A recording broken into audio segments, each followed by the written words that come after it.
The fun stuff, news, politics, culture. So if you don't want to hear anything, you don't like my views, now is the time to change the channel, so to speak. Hi guys. This is pretty much Jonathan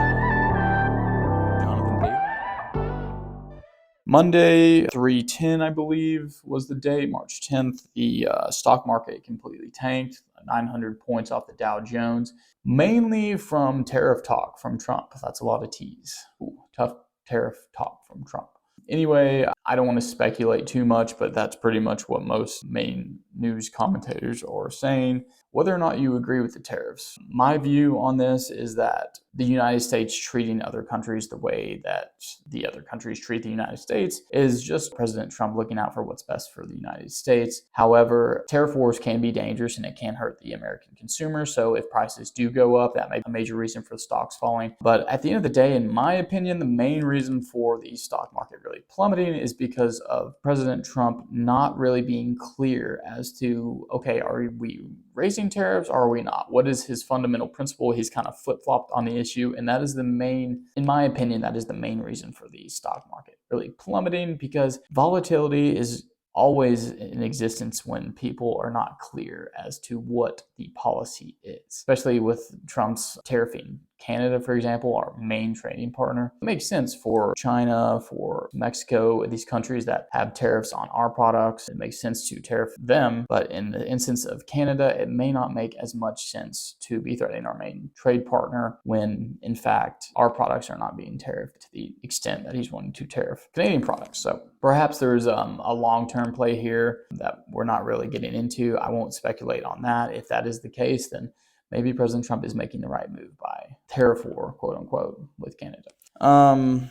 Moving on, Mohammed, I'm guessing, Mohammed Khalil, Palestinian activist who was arrested by ICE on March 8th. This is a left-leaning extremist student at Columbia University who is here on a student visa. And it's funny because ICE is doing exactly what they're supposed to do, going after criminals, going after quote-unquote terrorists, which this person, by all definitions of the terrorist code, I can't quote exactly the statute right now, would be considered a terrorist in their activities on Columbia University. The left and the Democrats are absolutely fuming and losing their minds over this, which is ironic because they would not even stand for Laken Riley or the other American citizens who have been murdered by illegal immigrants, but they're throwing a huge fit over a foreign student who has ties to Hamas and, for all intents and purposes, a complete pro-Hamas supporter and pro-violent, anti-Zionist, anti-all-Western thought immigrant. And they're up in arms over this person when they could be highlighting the stock market and the economic failures of President Trump, but no, they always choose the xenophobic, the racist, all these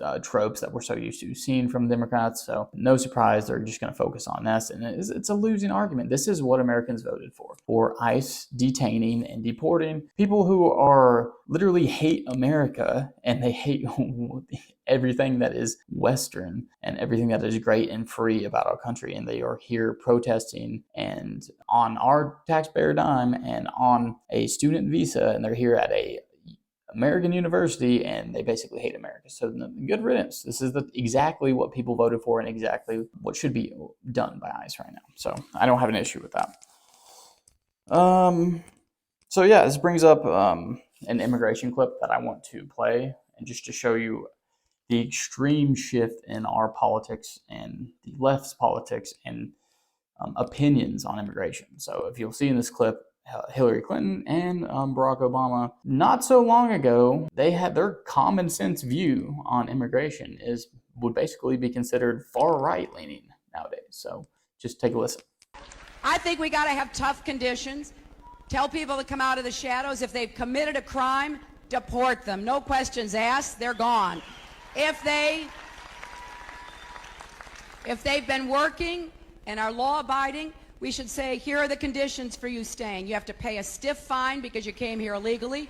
You have to pay back taxes, and you have to try to learn English, and you have to wait in line. A significant fine. You are going to learn English. You are going to You are going to go to the back of the line so that you don't get ahead of somebody who was in Mexico City applying legally.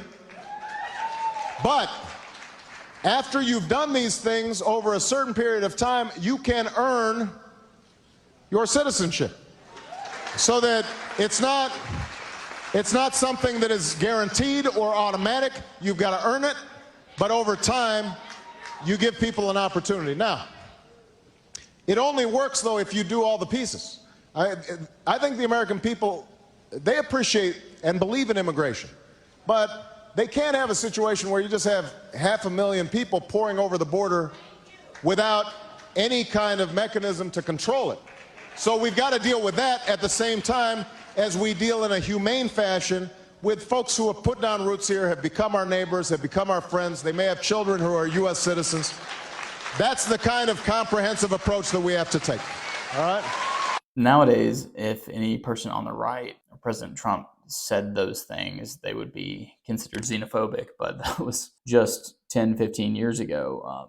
The common sense immigration policy of the left. So that shows you the dramatic shift in our politics. And if the left and the Democrats don't start to finally shift a little bit back to the middle, back to common sense, I don't know how it's going to bode well for them. And if it does bode well for them, then that makes me extremely concerned for the future of our country. If by the looks of it, by all the political views of it at this point, it seems like they hate America. They want it to completely change. They hate Western ideals.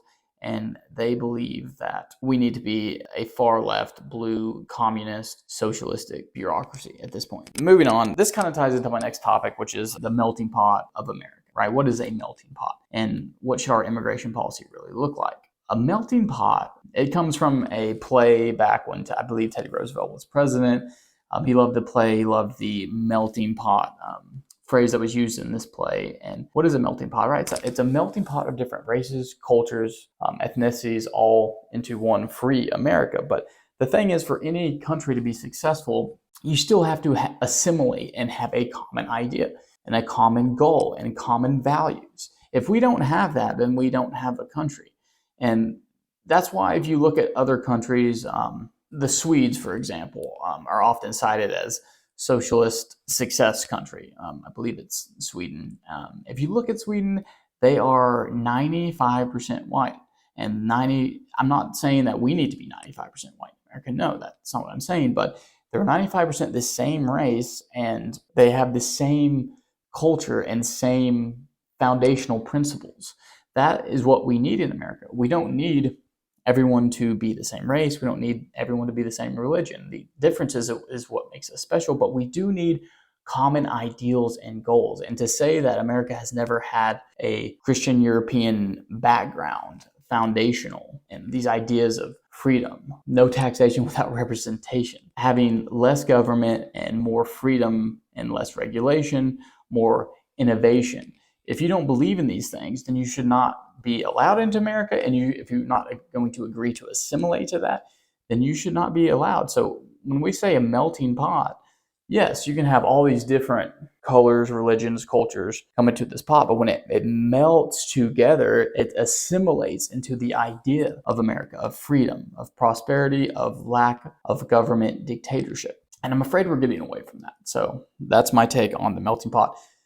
It's a melting pot versus a salad. A salad is a mix where the ingredients don't necessarily melt into one. The lettuce remains lettuce, the cheese, the tomatoes, the onions, all separate while mixed together doesn't become one. But in a melting pot, it all becomes one. So that's an idea that we really need to get behind in America soon, or we're just going to continue to be divided, and we're going to continue until it gets to a point that perhaps we will become no longer a free democratic republic. So that's my take on that. Stay informed and get the latest legal tips, news, and insights. Don't forget to like, follow, and subscribe to all our pages. Make sure you hit that notification bell so you get updated anytime we upload a new podcast. Come get your dose of excellence on a daily basis.